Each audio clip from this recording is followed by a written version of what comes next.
everybody.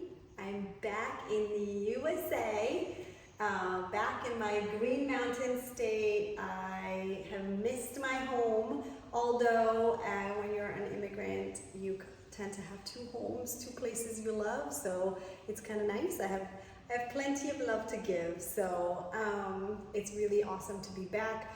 My garden is exploding with weeds. We didn't plant anything, and I kind of wish I planted some flowers or something because you guys had so much rain here and flowers would have been awesome. But I've got weeds that need to be pulled, and so I'll be doing a lot of gardening this weekend, which I love. I love that kind of movement just as much as I love kettlebells. And I will be getting back into my kettlebell movement as well. So all in all, I love being back. So I wanted to cover substitutions or substitutes for certain movements today because it kind of came up a couple of times and I'd love to keep that conversation going.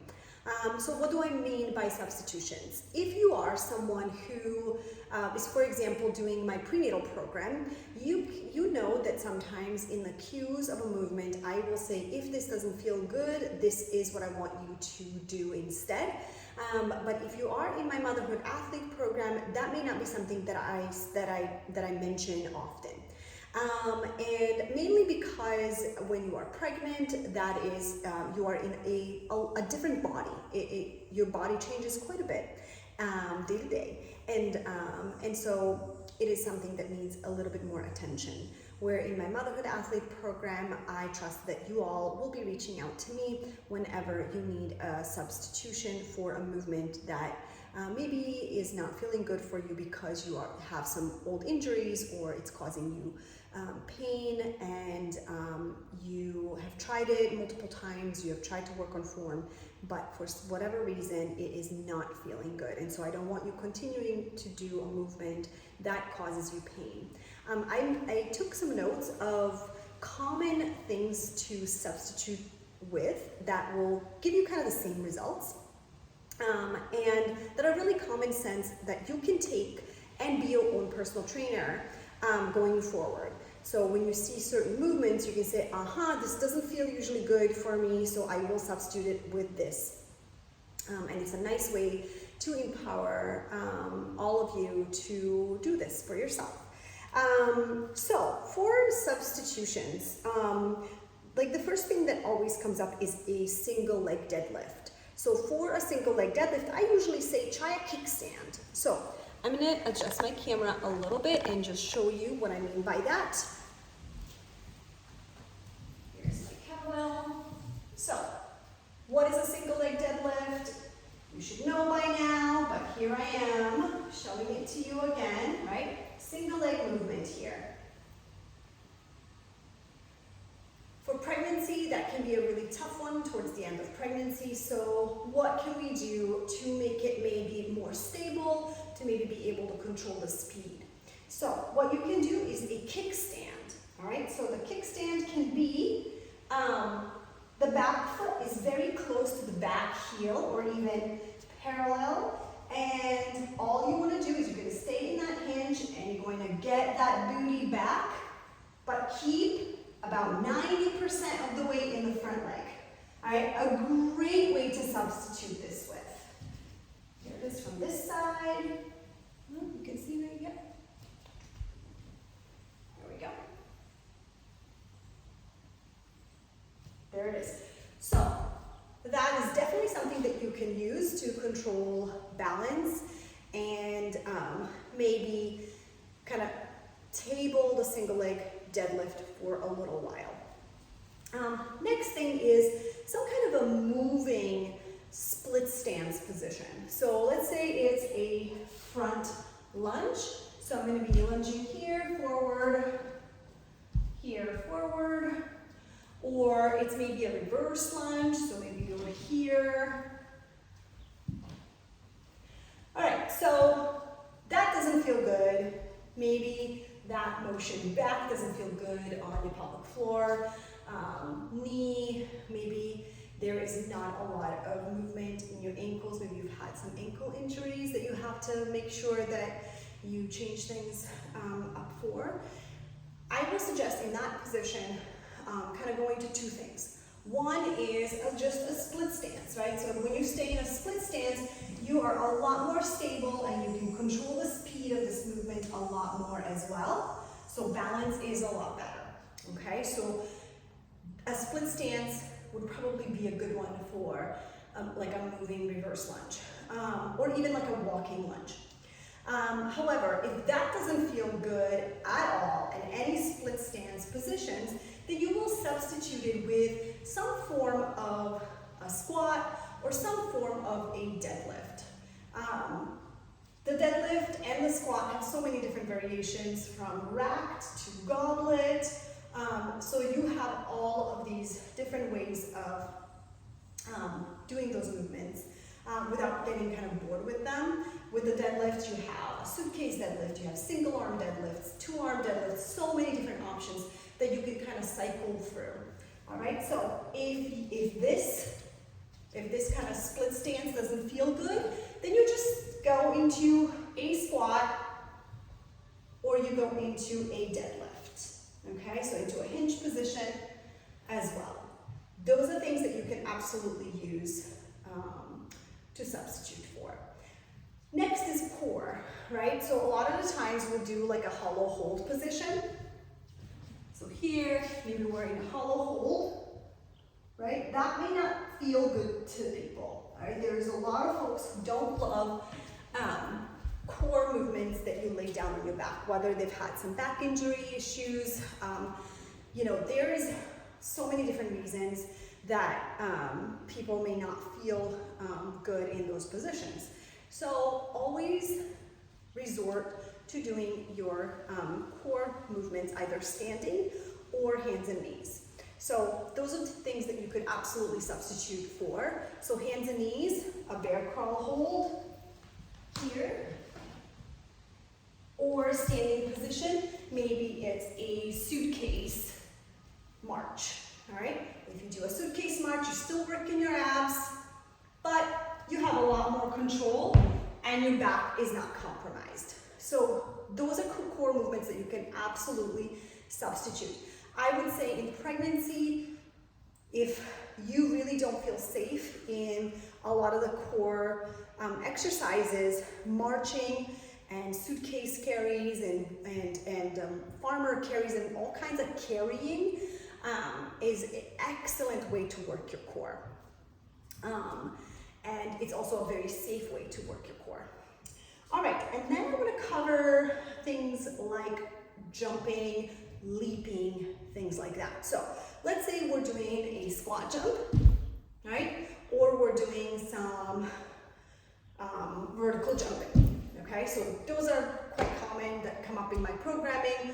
And if you are doing a squat and the squat jump doesn't feel good, I would probably go into adding tempo to your squat, right? So you do maybe some really fast, explosive squatting, all right?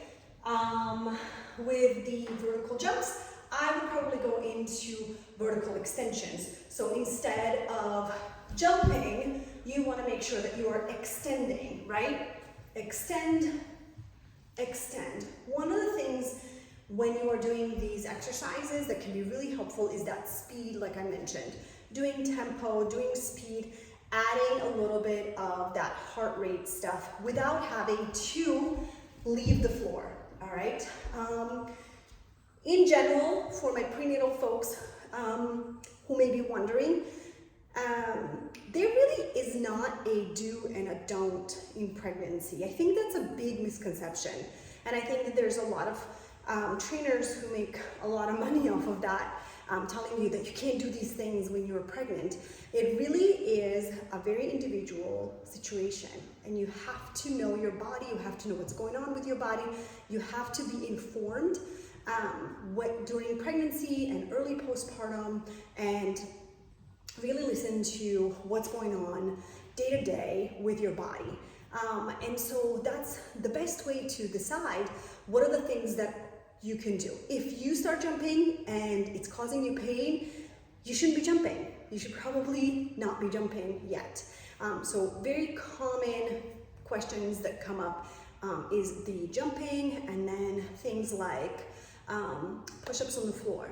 So there are very many variations of push-ups, and they start on the wall. So an absolute beginner, you would start on the wall, maybe with some resistance bands as well, and then lower their position as you go along. And so you can use that as well if you want to continue doing push-ups and it doesn't feel really good to do them on the floor like you used to do, then elevate on a bench or on a dining room table or even on a wall. Those are all things that can be really helpful. And talking to your trainer, talking to me about the things that you are feeling that may not be the right things to feel when you're doing this exercise. And I can tell you if it is, and I can give you some suggestions, and we can kind of problem solve together. But the most important thing really is to understand that there are not a lot of limitations placed on women in pregnancy when exercising. There's a lot of BS out there about it. It's really important to talk to professionals and people who really know and understand the pregnant body and the changes that go on, and your abilities and your history of exercise and your history in sports, possibly. Like if you were a professional athlete pre-baby or pre-pregnancy, you are more likely to be able to do a lot of those things still in pregnancy because your body understands it and knows it, and it's not foreign. But if you are new to these exercises and all of a sudden you jump in and you start doing them and they cause you pain, those are things that have to be addressed.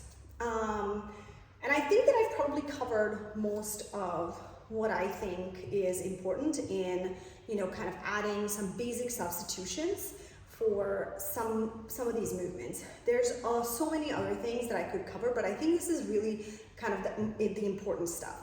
Substitute a single leg movement for a kickstand movement. Substitute a kickstand movement for a split stance movement, or substitute a moving split stance for a stationary split stance. Then, for anything that's jumping or leaping, substitute with extensions that have tempo and speed in them. All right, so you're not leaping, you're not jumping off the ground, and you're not landing back on the ground. And then for core exercises, hands and knees or standing core exercises instead of back exercises. And then finally, the kind of the big picture is to always reach out to me if there is anything that you need to substitute, but you don't know what to put in that place or what it is that you should be doing. Sometimes it's even adjusting the weight that you are working with that can be really helpful. One time I was actually working with a weight that was too small, and once I started working with a heavier weight, it actually my body was feeling a lot more feedback. And so I felt a lot better doing it with that. So there's very many things that we can chat about, and please utilize the True Coach app, the new group chat, which I'm so excited about, and type in your questions there and have a conversation with everybody. And if you are not